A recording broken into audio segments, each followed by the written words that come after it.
Ce troisième forum des médias libres, il se tient aujourd'hui en Tunisie et je pense que c'est très symbolique que ce forum des médias libres se tienne en Tunisie aujourd'hui. La Tunisie, c'est un pays qui nous a fait rêver à cause de l'utilisation des médias sociaux dans la révolution, dans le changement social. Aujourd'hui, la Tunisie, c'est un pays où les radios communautaires, en fait, ne sont pas autorisées. Et on se trouve un petit peu devant ce paradoxe qu'on trouve à l'échelle mondiale.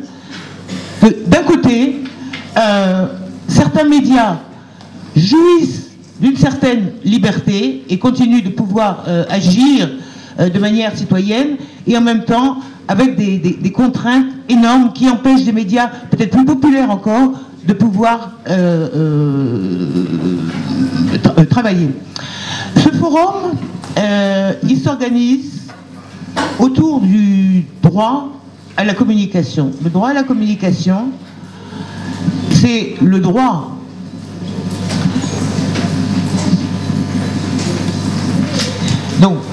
le droit à la communication, c'est le droit à pouvoir accéder à l'information, mais c'est aussi le droit de pouvoir donner des informations, de pouvoir s'exprimer.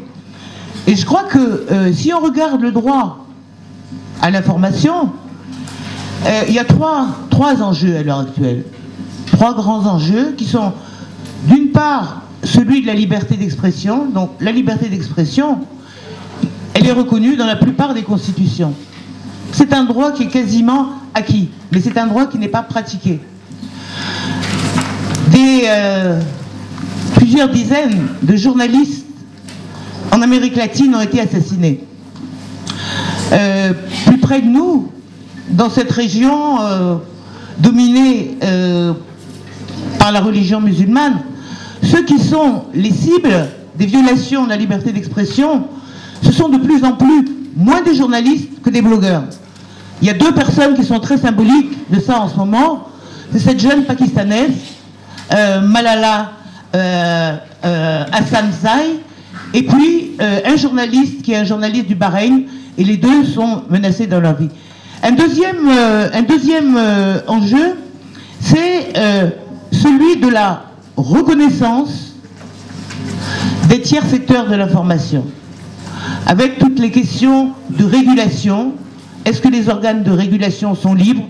Quel type d'organisation mettre en place entre les médias libres des différents continents?